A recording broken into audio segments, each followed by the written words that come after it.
الله أكبر الله أكبر الله أكبر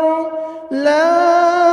إله إلا الله والله أكبر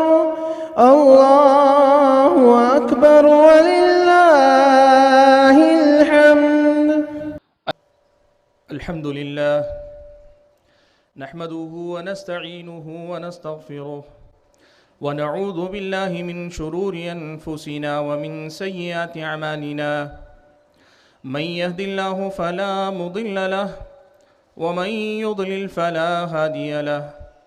وأشهد أن لا إله إلا الله وحده لا شريك له وأشهد أن محمدًا عبده ورسوله أرسله بالحق بشيرا ونذيرا. أما بعد فأعوذ بالله من الشيطان الرجيم. بسم الله الرحمن الرحيم. إن إبراهيم كان أمة قانتا لله حنيفا ولم يك من المشركين. بزرگان محترم، ملت اسلامیہ کے نوجوانوں اور پردہ نشین خواتین اسلام، اللہ رب ذوالجلال ہم سب کا تنہا خالق، تنہا مالک، ہم سب کا تنہا معبود برحق، ہماری اور آپ کی ہر ایک عبادت، ہم سب کی ہر ایک ریاضت اور بندگی، اور ہم سب کی ہر نیکی کا اکیلا اور مستحق معبود برحق ہے، جو میری اور آپ کی زندگی میں خوشیاں بھی لاتا ہے، غم کے موقع بھی لاتا ہے، جس کی توفیق اور فضل و کرم سے آج ہمیں یہ عید نصیب بھی ہوئی اور آج ہم اس عید کو ادا کرنے کے قابل بھی ہوئے، جس کی نعمتیں بے شمار ہیں، جس کے احسانات لاتعداد ہیں، جس کی نعمتوں کو پہچان کر شکر گزار بننا دنیا میں کامیابی اور آخرت میں کامیابی کی ضمانت ہے، جس کی بندگی کا ایک عظیم باب یہ ہے کہ اس کی نعمتوں کو اسی کے راہ میں استعمال کیا جائے، جس نے ہمیں یہ تعلیم دی ہے کہ یہ دنیا اللہ نے ہمیں دی ہے تاکہ ہم یہ دنیا لے کر ہم اللہ کے ہو جائیں اور دنیا کے ہم نہ ہو جائیں، جس نے ہمیں سبق یہ پڑھایا ہے کہ زندگی نام ہے اس بات کا کہ تم اللہ تعالیٰ کی خاطر قربان ہو جاؤ اور اللہ تعالیٰ کی خاطر قربانی دینا سیکھ لو، جس نے ہم اور آپ کو بندگی کا حکم بھی دیا، بندگی کو ہماری زندگی کا مقصد بھی بتلایا، بندگی کرنے کا طریقہ بھی سکھلایا، اور بندگی کرنے والے بندوں میں سے اعلیٰ بندوں کی مثالیں ہمارے اور آپ کے سامنے پیش فرمائی ہیں۔ لاکھوں درود و سلام ہو نبی آخر الزماں پیارے نبی محمد صلی اللہ علیہ وسلم کے ذات گرامی پر، جنہوں نے اللہ تعالیٰ کی بندگی کے اس امتحان کو سب سے زیادہ کامیاب طریقے سے انجام دیا، جنہوں نے اللہ تبارک و تعالیٰ کے بندوں میں سب سے بہتر بندہ بن کر دکھلایا، جنہوں نے اللہ تبارک و تعالیٰ کی بندگی کیا ہوتی ہے، قربانی کیا ہوتی ہے، ایثار کیا ہوتا ہے، اللہ تعالیٰ کی مرضی کے مطابق زندگی جینے کا مطلب کیا ہوتا ہے، یہ آپ نے ہر پل ہمیں سکھلایا، بتلایا ہے، جن کی زندگی کو ہم پڑھتے ہیں تو ہمیں احساس ہوتا ہے کہ قربانی تو اصل میں محمد صلی اللہ علیہ وسلم کی زندگی میں تھی، جن کی سیرت کو ہم اور آپ پڑھتے ہیں تو پتہ چلتا ہے کہ خود قربان ہو کر بندگی کے تقاضوں کو پورا کرنا کیا ہوتا ہے، اور جن کی سیرت مجھ کو اور آپ کو بتاتی ہے کہ اپنے آپ کو قربان کر کے دنیا کو آباد کرنا، دنیا کو بسانا کیا ہوتا ہے۔ حاضرین گرامی، اللہ تعالیٰ نے ہم اور آپ کو اس دنیا کے اندر اپنی بندگی کے لیے پیدا فرمایا ہے، اور اللہ نے جتنے بھی بنی آدم علیہ السلام کی اولاد کو پیدا فرمایا، آدم سے لے کے اس دنیا میں آنے والے آخری انسان تک، تمام کو اللہ تبارک و تعالیٰ نے بندگی ہی کرنے کا حکم دیا ہے، اور اس بندگی میں سب سے زیادہ جو باکمال ہوئے ان کو اللہ تعالیٰ نے انبیاء علیہم السلام قرار دیا، یعنی اللہ تعالیٰ نے جن کو اپنی نبوت کے لیے منتخب کیا وہ بندگی کے سب سے اعلیٰ نمونے پہ اللہ تعالیٰ کی مثال، اللہ تعالیٰ کی طرف سے اسوہ قرار پائے۔ اللہ نے قرآن مجید میں ہم اور آپ کو جن دو انبیاء کا خاص طور پہ اسوہ اپنانے، ان کو اسوہ اور نمونہ بنانے کا حکم دیا ہے، ان میں سے ایک پیارے نبی محمد صلی اللہ علیہ وسلم ہیں جو تمام انبیاء کے سردار ہیں، اور دوسرے حضرت ابراہیم علیہ السلام ہیں جو پیارے نبی محمد صلی اللہ علیہ وسلم کے بعد سب سے افضل نبی ہیں، اور خود حضرت ابراہیم کے بعد سارے انبیاء جن کی نسل میں آئے وہ نبی حضرت ابراہیم علیہ السلام ہیں۔ اور آج کی یہ عید الاضحیٰ ہم دراصل انہی دو نمونوں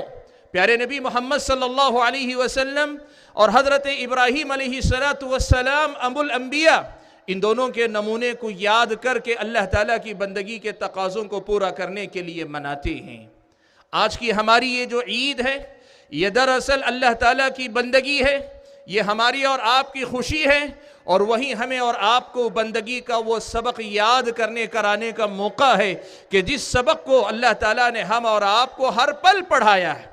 ہر نبی کی زبانی اللہ نے ہمیں یہی سکھایا کہ تمہیں اس دنیا میں اللہ کا بندہ بن کر رہنا ہے، تمہارا کمال یہی ہے کہ تم اللہ کے بندے بن جاؤ، اور اس دنیا میں کامیابی کا سادہ سا راستہ، آسان سا راستہ یہ ہے کہ تم اللہ کے بندے بن جاؤ، اور آخرت میں کامیابی کا راستہ یہ ہے کہ تم اللہ تعالیٰ کے بندے بن جاؤ، اللہ تبارک و تعالیٰ کے فرما بردار بن جاؤ۔ آپ اور میں یہ بات اچھی طرح سے جانتے ہیں کہ ان دنوں میں خاص طور پر چاہے حج بیت اللہ کے نام پر مختلف اعمال اور ارکان انجام دینے والے مسلمان ہوں، یا پھر عید الاضحیٰ کے نام پر نمازیں ادا کر کے قربانی کرنے والے مسلمان ہوں، یہ تمام کے تمام بندگی کے ان نمونوں کی یاد کو تازہ کرتے ہیں جو حضرت ابراہیم علیہ السلام نے اللہ تعالیٰ کی بندگی کے راہ میں پیش فرمائے تھے۔ آپ سوچیں ذرا، حضرت ابراہیم علیہ السلام کی بندگی میں وہ کیا بات تھی؟ حضرت ابراہیم علیہ السلام کی زندگی کے ان واقعات میں کیا بات تھی کہ اللہ تعالیٰ نے رہتی دنیا تک کے لیے ان کو نمونہ بنا دیا اور حکم دیا فَاتَّبِعُوا مِلَّةَ إِبْرَاهِيمَ حَنِيفًا، تم ابراہیم کی ملت کی پیروی کرو، تم ابراہیم کی ملت کی اتباع کرو۔ اللہ تعالیٰ نے یہ حکم اگر دیا تو حضرت ابراہیم علیہ السلام کی زندگی میں کیا بات تھی؟ ایسی کیا نمونہ تھا حضرت ابراہیم علیہ السلام کی زندگی میں؟ اگر میں اور آپ قرآن مجید پڑھ کر دیکھیں تو اللہ نے ابراہیم علیہ السلام کا جہاں کہیں ذکر فرمایا ہے وہاں حضرت ابراہیم علیہ السلام کی ایک خصوصیت کا اللہ نے بار بار ذکر کیا ہے۔ اکثر مقامات پر جہاں حضرت ابراہیم کا تذکرہ آیا اللہ نے حضرت ابراہیم علیہ السلام کی ایک صفت بیان فرمائی، اور وہ صفت یہ کہ حضرت ابراہیم علیہ السلام حنیف تھے۔ فَاتَّبِعُوا مِلَّةَ إِبْرَاهِيمَ حَنِيفًا مَا كَانَ إِبْرَاهِيمُ يَهُودِيًّا وَلَا نَصْرَانِيًّا وَلَكِنْ كَانَ حَنِيفًا مُسْلِمًا إِنَّ إِبْرَاهِيمَ كَانَ أُمَّةً قَانِتًا لِلَّهِ حَنِيفًا۔ اللہ تعالیٰ نے کہا حضرت ابراہیم علیہ السلام حنیف تھے۔ یہ حنیف کیا ہے؟ آج میری اور آپ کی زندگی میں اسی حنیفیت کی ضرورت ہے، آج میری اور آپ کی زندگی میں اسی صفت کو، اسی کیفیت کو پیدا کرنے کی ضرورت ہے۔ حنیف کہتے کس کو ہیں؟ حضرت ابن عباس رضی اللہ تعالی عنہما نے کہا کہ حنیف اس کو کہتے ہیں جو تمام ادیان سے منہ پھیر کر دین اسلام کا پیروکار ہو جائے، دنیا کے تمام ادیان کو چھوڑ کر دین اسلام کا نام لیوا دین کو اپنانے والا ہو جائے۔ اور دیگر مفسرین نے لفظ حنیف کی تفسیر کرتے ہوئے جو بات بیان کی اس کا خلاصہ بس یہ ہے کہ آدمی ہر طرف سے رخ موڑ کر اپنی توجہ، اپنا رخ صرف اور صرف اللہ تبارک و تعالیٰ کی طرف پھیر لے، دنیا کی ساری چیزوں کی طرف سے منہ پھیر لے، رخ پھیر لے، اور اپنا رخ صرف اور صرف اللہ تبارک و تعالیٰ کی طرف کر لے۔ میرے بھائیو، اگر ہم اور آپ اس حنیفیت کی صفت اپنے اندر پیدا کرنا چاہتے ہیں تو وہ کیسے پیدا ہوگی؟ اہل علم نے لکھا ہے سب سے پہلے تو یہ ہے کہ دنیا کے تمام ادیان کو چھوڑ کر دین اسلام کو اپنا دین مان کر اسی کے پیروکار بن جاؤ۔ حنیفیت یہ ہے، حنیفیت یہ ہے کہ غیر اللہ کو چھوڑ کر، دنیا کے تمام آسروں کو چھوڑ کر، دنیا کے تمام آستانوں کو چھوڑ کر، تمام معبودان باطلہ کو چھوڑ کر، تمام قسم کے پیر و فقیر کو چھوڑ کر، تمام قسم کے دنیا کے سہاروں کو چھوڑ کر ایک اللہ کے ہو جاؤ، ایک اللہ کی عبادت کرنے والے ہو جاؤ۔ تمہاری زندگی کا ہر معاملہ صرف اللہ کے لیے ہونا چاہیے، تمہاری زندگی کا آغاز اللہ ہی کے نام سے ہونا چاہیے، تمہاری زندگی کا اختتام اللہ کے نام پر ہونا چاہیے، تمہاری صبح اللہ کے نام سے شروع ہونی چاہیے، تمہاری شام اللہ کے نام سے ہونی چاہیے، تمہارا ہر کام اللہ کے لیے ہونا چاہیے، تمہاری خوشی اللہ کی رضا کے لیے ہونی چاہیے، تمہارا غم و غصہ اللہ تعالیٰ کے لیے ہونا چاہیے۔ اللہ کے لیے جینے مرنے والے بن جاؤ، اللہ کے لیے اپنی زندگی سپرد کرنے والے، حوالے کرنے والے بن جاؤ۔ قل ان صلاتی ونسکی ومحیای ومماتی للہ رب العالمین، اللہ کے نبی آپ کہہ دیجئے میری نماز، ونسکی میری قربانی، ومحیای میری زندگی، ومماتی اور میری موت، للہ صرف اللہ کے لیے ہے، رب العالمین جو تمام جہانوں کا پالنے والا ہے، رب ہے، پالنہار ہے، پروردگار ہے۔ میرے بھائیو، آج دنیا کو جس سبق کو یاد کر کے خود پڑھ کے دنیا کو پڑھانے کی ضرورت ہے، آج ہم مسلمانوں کو جو سبق خود یاد کر کے دنیا کو پڑھانے کی ضرورت ہے کہ ہماری اور آپ کی زندگی سے یہی حنیفیت ختم ہو گئی، وہ یکسوئی ختم ہو گئی، ہم اللہ کے نہ رہے، یا اگر اللہ کے ہیں بھی اللہ کے ساتھ غیروں کے ہوئے، اور اگر اللہ کے ساتھ غیروں کے نہیں ہوئے تو ہم اپنی خواہشات کے ہوئے، اپنی مرضی کے ہوئے، اپنے مفادات کے ہوئے، ہم دنیا کے ہوئے، دنیا والوں کے ہوئے، دنیا کے اغراض و مقاصد کے ہوئے۔ اسلام نے ہمیں سبق پڑھایا تھا کہ تم سب سے کٹ جاؤ، صرف ایک اللہ تعالیٰ کے ہو جاؤ، لیکن ہمارا مسئلہ یہ ہے کہ ہماری صبح کسی کی غلام ہے، ہماری شام کسی کی پابند ہے، ہم کبھی اپنے بچوں کے مفادات کے لیے قربان ہو جاتے ہیں، ہم کبھی اپنی دنیا کی مصلحتوں کے لیے قربان ہو جاتے ہیں، کبھی اپنی خواہشات کی غلامی کرنے لگتے ہیں، کبھی ہم دنیا والوں کے سامنے عاجز آ جاتے ہیں۔ سبحان اللہ، اللہ تبارک و تعالیٰ نے ہمیں پیدا اس لیے کیا تھا کہ ساری دنیا تمہارے تابع رہے، تم ایک اللہ تعالیٰ کے تابع ہو جاؤ، ساری دنیا تمہارے سامنے رہے لیکن تم ساری دنیا سے منہ موڑ کر، رخ پھیر کر ایک اللہ کے سامنے جھکنے والے، اسی کی بندگی کرنے والے ہو جاؤ۔ یہی سبق تو اللہ تعالیٰ نے پڑھایا تھا۔ آپ کو معلوم ہے آج ہم جانوروں کی قربانی دینے جا رہے ہیں، اللہ ہم سب کی قربانیوں کو قبول فرمائے، لیکن کیا آپ کو معلوم ہے حضرت ابراہیم علیہ السلام کی زندگی کا یہ امتحان اللہ تعالیٰ نے جو لیا تھا، اس کے پیچھے حکمتیں کیا تھیں، مقاصد کیا تھے؟ صحیح بات اللہ تعالیٰ ہی جانتا ہے، لیکن قرآن کی بعض آیتوں کے حوالے سے اہل علم نے ایک بات لکھی ہے کہ اللہ تعالیٰ نے اتخذ اللہ ابراہیم خلیلا، اللہ تعالیٰ نے ابراہیم کو خلیل بنایا۔ عربی زبان میں خلیل کس کو کہتے ہیں؟ کہا دوستی کا، محبت کا وہ مقام جو زندگی میں صرف کسی ایک کو دیا جاتا ہے۔ خلیل کہتے ہیں ایسے دوست کو جو محبت کے اس مقام کو پا لیتا ہے۔ میرے اور آپ کی زندگی کا اگر کوئی ایسا دوست ہے جو دوست میری زندگی کا سب سے اہم اور ایک ہے، کئی نہیں، ایک جو ہوتا ہے، اس مقام کو اگر کوئی پا لیتا ہے اسے خلیل کہتے ہیں۔ اللہ نے حضرت ابراہیم علیہ السلام کو اپنا خلیل بنایا اور حضرت ابراہیم کو حکم دیا کہ تمہارا خلیل بھی صرف میں رہوں۔ اللہ تعالیٰ ہی کے لیے وہ ایک مقام ہو جو مقام سب سے بڑا ہو سکتا ہے۔ العلم نے لکھا اللہ تعالیٰ نے حضرت ابراہیم علیہ السلام کو 80 سال تک اولاد نہیں عطا فرمائے۔ 80 سال کے بعد جب اللہ تعالیٰ نے حضرت ابراہیم علیہ السلام کو اولاد عطا فرمائی، حتیٰ کہ حضرت ابراہیم کی اہلیہ محترمہ مایوس ہو چکی تھی، اولاد کے ہونے کی طرف سے مایوس ہو چکی تھی، فرشتوں نے آ کے خوشخبری دی تو کہا میری کہاں سے، میری بیوی وہ بانجھ نظر آتی ہے اور میں بوڑھا ہو چکا ہوں، کہاں سے مجھے اولاد ہوگی؟ اتنی زیادہ مایوسی، بظاہر انبیاء مایوس نہیں ہوتے لیکن اسباب ظاہری اعتبار سے دیکھیں تو اسباب میسر نہیں تھے، ایسی بظاہر مایوسی کے عالم میں اللہ تعالیٰ نے ابراہیم کو اولاد عطا فرمائی۔ اس اولاد کی محبت حضرت ابراہیم علیہ السلام کے دل میں آئی۔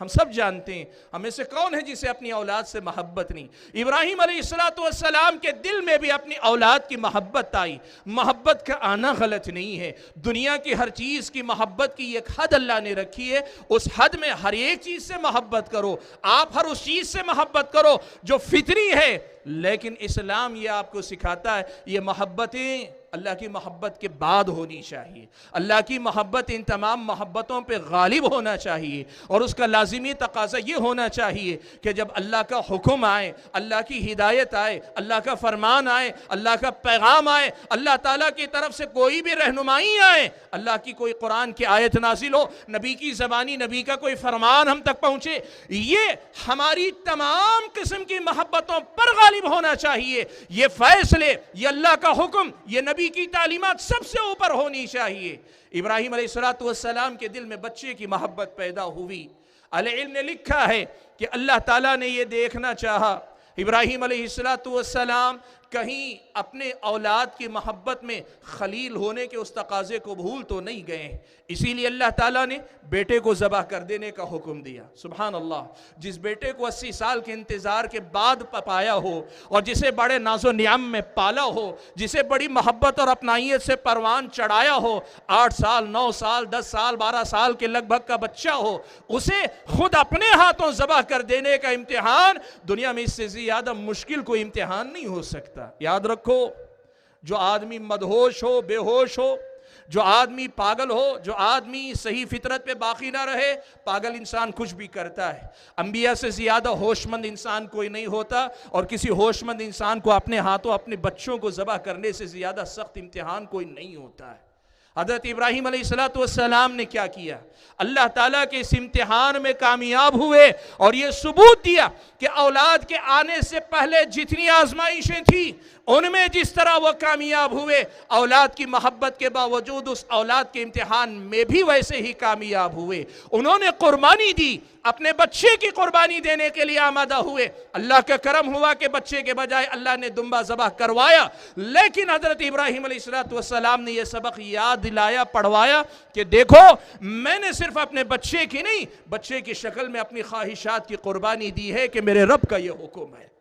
آج ہم اور آپ جانوروں کی قربانی دے رہے ہیں، اللہ قبول فرمائے، لیکن میرے بھائیوں یاد رکھنے کی جو بات ہے وہ یہ، جانوروں کی یہ قربانی جتنی آسان ہے، نفس کی قربانی اس سے کہیں زیادہ مشکل ہے۔ اور حقیقی قربانی یہ ہے کہ جانوروں کی قربانی کے ساتھ نفس کو قربان کرنے کا سلیقہ سیکھو، نفس کو قربان کرنے کا یہ انداز سیکھو جو حضرت ابراہیم علیہ السلام نے اپنی سیرت کے اندر پڑھایا ہے۔ میرے بھائیوں، آج ہمیں غیر اللہ کی عبادت پرستش، غیر اللہ کے سامنے جانے، ان کے سامنے مدد مانگنے، ان کے سامنے سجدے کرنے، رکوع کرنے، ان کے طواف کرنے، کسی بھی آستانے مقام سے تعلق توڑ کر اللہ سے جڑنے کی ضرورت ہے۔ یہی حنیفیت ہے، اور اسی معنی میں حضرت ابراہیم علیہ السلام حنیف تھے۔ آج ہمیں اپنی خواہشات کی غلامی سے آزاد ہونا ہے۔ یہ نفس بڑا عیار ہے، بڑا مکار ہے، بڑا زوردار ہے۔ اگر ایک انسان اس کے سامنے ایک بار ہارتا ہے، یہ انسان کو 100 بار ہراتا ہے، یہاں تک کہ اپنا غلام بنا کر چھوڑتا ہے، اپنے اشاروں پہ اٹھاتا بٹھاتا ہے، اپنے اشاروں پہ چلاتا ہے، اپنے اشاروں پہ جھکاتا ہے۔ انسان کا نفس بڑا طاقتور ہے اگر انسان اس کے سامنے کمزور پڑ جائے، لیکن سبحان اللہ، اللہ نے انسان کو اتنا طاقتور بھی بنایا ہے، یہ خود اگر طے کر لے دنیا کا یہ سرکش نفس آپ کی اپنی غلامی کرے گا، آپ کو محسوس ہوگا ہر بار وہ کچھ کہتا ہے لیکن ہر بار آپ اسے شکست دیتے، ہر بار آپ اسے ہراتے ہیں، ہر بار آپ اسے اللہ کی مرضی پہ جھکاتے ہیں، اور پھر بندگی کا وہ مزہ آپ کو آتا ہے۔ اپنے نفس کو ہرانے میں، اپنے نفس کو شکست دینے میں بندگی کا وہ مزہ آتا ہے جو دنیا کی کسی جنگ جیت کر مجھ کو اور آپ کو نہیں آ سکتا۔ افسوس اس کا ہے کہ ہم نے جیتنے کا یہ مزہ اپنی زندگی میں نہیں چکھا ہے یا بہت کم چکھا ہے۔ میری مرضی ہوئی گم جب سے تیری مرضی میں، میری مرضی ہوئی گم جب سے تیری مرضی میں، موت میں بھی پائے ہیں میں نے زندگی کے مزے۔ بھائیو، ابراہیم علیہ السلام کی قربانی مجبوری نہیں تھی، ابراہیم علیہ السلام کی قربانی ناپسندیدگی کے ساتھ، ناراضگی کے ساتھ نہیں تھی، اس بندگی میں انہیں مزہ آیا تھا، ان کی زندگی میں اس قربانی میں ان کو لطف آیا تھا۔ آپ یقین کرو، نفس کو قربان کرنے کا سلیقہ سیکھو، بندگی کا ایسا مزہ آپ کو مجھ کو اپنی زندگی میں ملے گا کہ جس کا کوئی بدیل نہیں، جس کا کوئی نعم البدل نہیں، جس کا کوئی آلٹرنیٹ آپشن ہمارے پاس نہیں ہے۔ میرے بھائیو، آج کے اس خطبہ عید میں مجھے آپ حضرات اور خواتین کو یہی بنیادی پیغام یاد دلانا ہے۔ جانوروں کی قربانی دیتے ہیں، ہمیں قربانی دینی پڑے گی اپنے نفس کی، اور صرف نفس کی نہیں، اس دنیا سے جڑی ہر اس چیز کی قربانی دینی پڑے گی کہ جس قربانی کے بغیر اللہ تعالیٰ کی رضامندی نہ مل پاتی ہو، جو چیز اللہ کی رضامندی کی راہ میں رکاوٹ بنتی ہو، اس چیز کی قربانی دینی پڑے گی۔ کبھی پیسے کی، کبھی نام کی، کبھی شہرت کی، کبھی عہدے کی، کبھی اپنی پسند کی، کبھی اپنے مفادات کی، کبھی اپنی خوشیوں کی، کبھی اپنے غم کی، کبھی اپنے غصے کی، کبھی اپنی مزاج کی، کبھی اپنے سوچ کی، کبھی اپنی رائے اور اپنی فکر کی، کبھی ہمارے اور آپ کے فیصلوں کی، کبھی ہمیں اپنی زندگی میں ساری زندگی جو روش ہم نے اپنائی ہے اس روش کی قربانی دینی پڑے گی۔ لیکن یاد رکھو، اس قربانی کے بعد ہی اصل بندگی کا مزہ ہے، اور اس قربانی کے بعد ہی اصل میں بندگی کا کمال ہے۔ وہ کمال جس کمال کی طرف اللہ کے نبی، پیارے نبی محمد صلی اللہ علیہ وسلم چل کر گئے اور اس دنیا کے سب سے افضل بندے قرار پائے، اور جس راستے پہ حضرت ابراہیم علیہ السلام چل کر گئے۔ حاضرین گرامی، عید کی مناسبت سے یہی بنیادی پیغام مجھے آپ حضرات اور خواتین کو دینا ہے۔ حاضرین گرامی، کچھ دوسری باتیں اسی عید کی مناسبت سے مجھے آپ حضرات اور خواتین کو یاد دلانی۔ ان میں سے ایک بات یہ ہے کہ اللہ کا فضل و کرم ہے، اللہ نے جن کو استطاعت دی ہے آج کے دن وہ قربانی کرنے جا رہے ہیں، یا اگلے 3 دنوں کے اندر آپ قربانی کریں گے۔ اللہ تعالیٰ آپ تمام کی قربانیوں کو قبول فرمائے۔ لیکن ان میں کچھ باتوں کو یاد رکھنا۔ سب سے پہلے تو یہ کہ اگر اب تک بھی کہیں آپ کی میری نیت میں، خلوص میں خلل آیا ہے، کہیں تھوڑی بھی ریاکاری کا کوئی جذبہ آیا ہے، رکیں، سوچیں، اپنے دل کا جائزہ لیں، اپنے دل کا جائزہ لے کر اپنے دلوں کے اندر اخلاص پیدا کریں کہ بغیر اخلاص کے بڑی سے بڑی قربانی بھی بے معنی ہے، بڑی سے بڑی قربانی بھی رائے گا جائے گی۔ اللہ نے فرمایا لَن يَنَالَ اللَّهَ لُحُومُهَا وَلَا دِمَاؤُهَا وَلَكِنْ يَنَالُهُ التَّقْوَى مِنْكُمْ۔ اللہ نے فرمایا کہ اللہ تعالیٰ تک نہ ان جانوروں کا گوشت پہنچتا ہے، نہ ان کا خون پہنچتا ہے، اللہ تک جو پہنچتا ہے وہ آپ کا میرا تقوی ہے، میرا اور آپ کا اخلاص ہے، میری اور آپ کی فرما برداری کا وہ جذبہ ہے، میرا اور آپ کا وہ عمل ہے جس عمل کو ہم پورے اخلاص کے ساتھ انجام دیتے ہیں۔ سبحان اللہ، حضرت ابراہیم علیہ السلام کی زندگی ہی سے یہ سبق دیکھو۔ اللہ کے حکم سے خود نبی ہیں، حضرت اسماعیل بیٹے وہ بھی نبی ہونے جا رہے ہیں، اللہ کے حکم سے باپ اور بیٹے دونوں مل کر اللہ تعالیٰ کا گھر کعبۃ اللہ تعمیر کرتے ہیں۔ وہ کعبۃ اللہ جو کائنات کے لیے اللہ تعالیٰ کی بندگی کا مرکز بننے جا رہا ہے، جس کی طرف لوگ سال بسال حج کرتے آئیں گے، قیامت تک کرتے رہیں گے۔ اتنی عظیم نیکی، آپ سوچ سکتے ہیں کہ اس سے بڑا مقام کیا ہو سکتا ہے کہ انبیاء کے امام، اللہ کے نبی کے بعد سب سے افضل امام حضرت ابراہیم علیہ السلام، ان کے فرزند حضرت اسماعیل علیہ السلام تعمیر کر رہے ہیں اللہ تعالیٰ کے گھر کی، لیکن دعا کر رہے ہیں ربنا تقبل منا، اے اللہ تعالیٰ ہماری طرف سے قبول کر لے۔ سبحان اللہ، کسی اور کا عمل مخلص ہونا ہو، اس سے زیادہ اخلاص والا عمل کوئی ہو نہیں سکتا کائنات کے اندر۔ ان میں ان کا کوئی مفاد نہیں، کوئی غرض نہیں۔ اور آپ کو یہ بھی معلوم ہے نا، جس وقت کعبۃ اللہ تعمیر کر رہے ہیں وہاں کوئی بہت بڑا شہر آباد نہیں،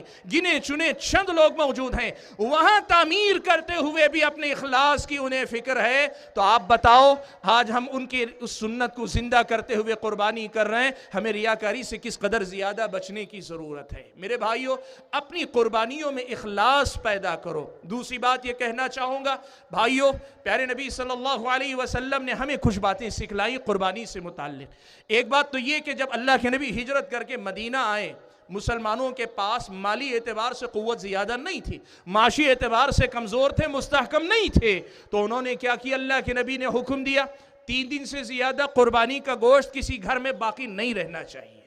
3 دن سے زیادہ قربانی کا گوشت کسی گھر میں باقی نہیں رہنا چاہیے۔ اللہ کے نبی نے یہ حکم دیا، کیوں؟ تاکہ تمام مسلمانوں کو گوشت کھانے کے لیے ملے، اس عید کے موقع پہ سب تک گوشت پہنچے۔ لیکن جب اللہ تعالیٰ نے خوشحالی دی مسلمانوں میں معاشی حالات بہتر ہوئے، اللہ کے نبی نے کہا میں نے تمہیں گوشت ذخیرہ کر کے جمع کر کے رکھنے سے منع کیا تھا، لیکن اب تمہیں اجازت ہے کہ تم کھاؤ کھلاؤ اور ذخیرہ کر کے رکھنا چاہو تو بھی رکھو۔ یہاں سے ایک سبق یہ یاد رکھنا چاہیے کہ ہماری قربانیوں کا ایک عظیم مقصد اور اہم مقصد یہ ہے کہ ہمارے گھروں کا گوشت سماج کے ہر آدمی تک پہنچے، ہر مسلمان کے گھر تک پہنچے، اس کے دروازے تک پہنچے۔ تلاش کرو ان گھروں کو جن گھروں میں قربانیاں نہیں ہوئی ہیں، ان گھروں تک پہنچ کر ان کو ادا کرنے کی کوشش کرو۔ یہ سچ ہے کہ آپ کھائیں گے، آپ کے رشتہ داروں کو کھلائیں گے، لیکن آج کے دن ان مسلمانوں کو تلاش کرو جن گھروں میں آج کے دن قربانی نہیں ہو رہی ہے۔ خاص طور پہ میں بتانا چاہوں گا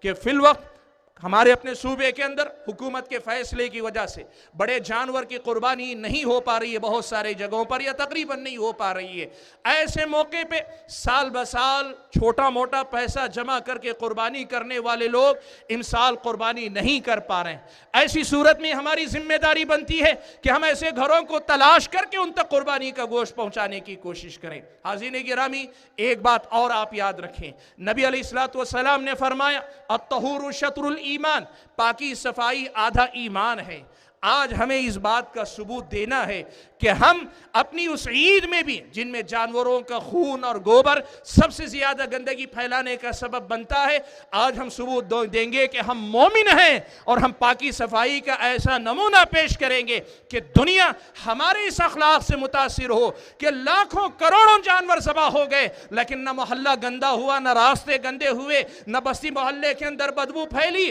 اس ایمان کا ثبوت دیں، پاکی صفائی کا خیال رکھیں۔ ذرا سی آپ کی توجہ سے اسلام کا ایک اچھا پیغام غیروں تک جا سکتا ہے، خاص طور پر جب دنیا اسلام اور مسلمانوں کے بارے میں غلط فہمیاں پھیلانے میں لگی ہے۔ یہ میری اور آپ کی ذمہ داری بنتی ہے کہ ہم اور آپ پاکی صفائی کا بھی خیال رکھیں۔ حاضرین گرامی، عید کی مناسبت سے دو تین باتیں بڑی تیزی سے یہ بھی بتانا چاہوں گا۔ عید کی اصل خوشی یہ ہے، میں نے جیسے کہا اپنے نفس کو قربان کرنا ہے، اور عید کی اصل خوشی یہ ہے کہ ظاہری لباس کے ساتھ ساتھ، ظاہری خوشی کے ساتھ، چہروں کی مسکراہٹ کے ساتھ دلوں کی صفائی ضروری ہے۔ دلوں کی صفائی ضروری ہے۔ انسان کو اللہ نے ایسے بنایا ہے کہ اگر انسان اپنے دل میں پال کے رکھنا چاہے ایک مسئلے کو زندگی بھر پال کے رکھ سکتا ہے، لیکن قربان جاؤ اللہ تعالیٰ نے خوشیوں کی ایسی مناسبتیں، کبھی عید کے نام پہ، کبھی شادی بیاہ کے نام پر، کبھی محبتوں کی ملاقاتوں کے نام پر، اللہ نے اتنے اسباب رکھے ہیں کہ آپ اپنے نفس کو 1000 بار قربان کر سکتے ہیں۔ یہ آپ کا میرا امتحان ہے کہ ہم ابھی بھی اپنے نفس کے اندر وہ نفرتیں پال کے رکھتے ہیں یا سب کی قربانی دے کر سب کو گلے لگانے کا سبق یاد کرتے ہیں۔ اسلامی شریعت کے سکھائے ہوئے سبق کو ہمیں یاد کرنے کی ضرورت ہے۔ حاضرین گرامی، دوست احباب سے ملیے، رشتہ داروں سے ملاقات کیجئے، اور ساتھ میں اس کا خیال رکھیے کہ ملاقاتوں میں محرم غیر محرم کا خیال رکھیے۔ ایک طرف لوگ یا تو ملاقاتیں نہیں کرتے یا پھر ملاقاتیں کرتے ہیں تو پھر محرم اور غیر محرم کا کوئی فرق نہیں رہ جاتا۔ آپ کی چچا زاد بہن، خالہ زاد بہن، مامو زاد بہن، پھوپھی زاد بہن، آپ کی اپنی چچی، آپ کی اپنی مامی، یہ سب آپ کے لیے غیر محرم ہیں، آپ کے لیے جائز نہیں ہے۔ اور ایسے ہی جن خواتین کے رشتے میں نے ابھی ذکر کیے، ان کے لیے ان کے سامنے والے جو افراد مرد ہیں ان سے مصافحہ کرنا یا آمنے سامنے بے پردہ ہو کر سامنے آنا اسلامی شریعت کی نظر میں جائز نہیں۔ آپ جائیں گھر ضرور، لیکن پردے کے پیچھے سے سلام کریں، پردے کے پیچھے سے حال چال پوچھیں، پردے کے پیچھے سے مبارکباد دیں۔ نہ یہ کریں کہ تعلقات توڑ کر آزاد ہو جائیں، نہ اتنے آزاد ہو جائے کہ عید کے دن آپ کو جہاں اپنی مرضی کو اللہ کے مرضی کے تابع کرنا ہے وہاں بے پردگی یا محرم رشتوں کے جو حقوق ہیں ان پہ حد سے تجاوز کر کے غیر محرم اور محرم کے فرق کو مٹانے والے بن جائیں۔ حاضرین گرامی، آخری بات جو اس حوالے سے مجھے آج کے خطبے میں کہنی ہے وہ یہ کہ میرے بھائیوں، اس وقت دنیا کے اندر اسلام اور مسلمانوں کے تعلق سے کیا کچھ نہیں کہا جا رہا ہے آپ جانتے ہیں۔ ایک بات یاد رکھو بھائیوں، اسلام کی تاریخ اس بات پر گواہ ہے کہ جب کبھی اسلام پر حملے شدید ہوئے، چاہے مسلم حکومت پر حملے ہوئے ہوں یا مسلمانوں پر حملے ہوئے ہوں یا اسلام اور اسلامی تعلیمات پر حملے ہوئے ہوں، جب مسلمانوں نے صبر کیا اور اپنے آپ کو متقی بنایا تو وہاں سے اسلام کی پھر سے نئی شروعات کا آغاز ہوا ہے۔ آج مسلمانوں کے ملک کے اندر ہوں یا ملک سے باہر کے حالات ہوں، دنیا کے کسی بھی چپے میں اگر اسلام اور مسلمانوں سے متعلق کوئی بات آپ کو تکلیف دے رہی ہے، صبر کرو، ڈٹے رہو، اور اللہ نے جتنا اختیار دیا ہے اس اختیار میں رہتے ہوئے اپنے حقوق کی حفاظت کرنے کی کوشش کرو۔ یقین کرو جب کبھی اس قسم کی زبردستی ہوتی ہے ہم اسے سمجھتے ہیں کہ یہ خوشخبری ہے کہ اسلام کی پھر سے نشأت ثانیہ ہونے والی ہے انشاءاللہ۔ آپ یقین رکھو ہماری 1450 سالہ تاریخ کا یہ سبق ہے، آپ چاہو تو پڑھ کر دیکھ لو۔ جب کبھی مسلمانوں پہ ایسی کوئی آفت آئی، فرد پر آئی، گھرانے پر آئی، مسلمان آبادی پر آئی، اسلام پر آئی، پیارے نبی محمد صلی اللہ علیہ وسلم پر آئی، یہ امتحان ہے، ہمارا امتحان ہے۔ ہم ڈٹتے ہیں، صبر کرتے ہیں اور اپنے آپ کو اللہ تعالیٰ کی طرف لوٹا کر لے آتے ہیں، تو ہر اس مشکل کے بعد اللہ تعالیٰ آسانی لاتا ہے، اور ہر کمزوری کے بعد اللہ تعالیٰ پہلے سے زیادہ طاقتور بناتا ہے۔ آپ یقین کرو اس دنیا میں آج جو لوگ جتنی نفرت آپ سے کر رہے ہیں، اگر بلا وجہ کر رہے ہیں، بے جا کر رہے ہیں، وہ دن بھی دیکھیں گے کہ جب ساری دنیا والے آپ سے محبت کریں گے انشاءاللہ۔ 1450 سال کی تاریخ کا یہ سبق نہ بھولیں۔ آپ دیکھیں یہ حضرت ابراہیم علیہ السلام کی سیرت کا بھی سبق ہے کہ اللہ نے ابراہیم علیہ السلام کو ہر بار آزمایا، بار بار آزمایا،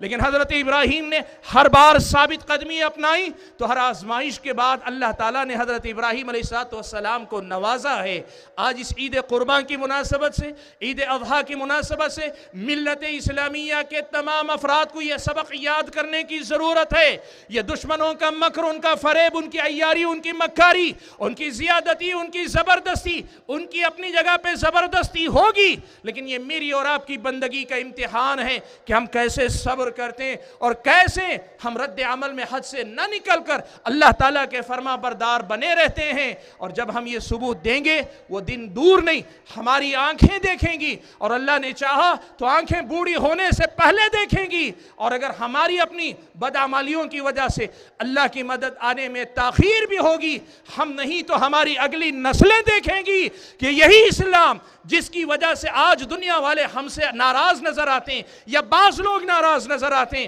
یا نفرت کا مظاہرہ کر رہے ہیں، اسی اسلام کی وجہ سے کل ہم سے محبت کریں گے، ہم ان سے محبت کریں گے اسی اسلام کی وجہ سے انشاءاللہ۔ میرے بھائیو، یہی پیغام میں دیتے ہوئے اپنی گفتگو کو ختم کرتا ہوں، اور اللہ تعالیٰ سے دعا کرتا ہوں کہ اللہ تعالیٰ میری اور آپ کی قربانی کو قبول فرمائے، میری اور آپ کی عبادتوں کو قبول فرمائے، میری اور آپ کی دعاؤں کو اللہ تعالیٰ قبول فرمائے۔ اللہ تبارک و تعالیٰ ہم میں سے جو بیمار ہیں ان کو شفا عطا فرمائے، جو پریشان حال ہیں اللہ تعالیٰ ان کی مدد فرمائے، ان کی پریشانی کو دور کرنے کے اسباب مہیا فرمائے، جو قرض دار ہیں ان کی قرض کی ادائیگی کے اسباب اللہ تعالیٰ مہیا فرمائے، جو لوگ بیمار ہیں اللہ تعالیٰ ان کو شفا عطا فرمائے، جو لوگ کسی بھی حیثیت سے پریشان ہیں اللہ تعالیٰ ان کی مدد فرمائے، جو بے روزگار ہیں اللہ تعالیٰ ان کو روزگار عطا فرمائے، اور جو لوگ انتقال کر گئے ہیں اللہ تعالیٰ ان تمام کی مغفرت فرمائے، ان کو جنت نصیب فرمائے، جنت کے اعلیٰ درجات میں اللہ تعالیٰ ان کو داخل فرمائے۔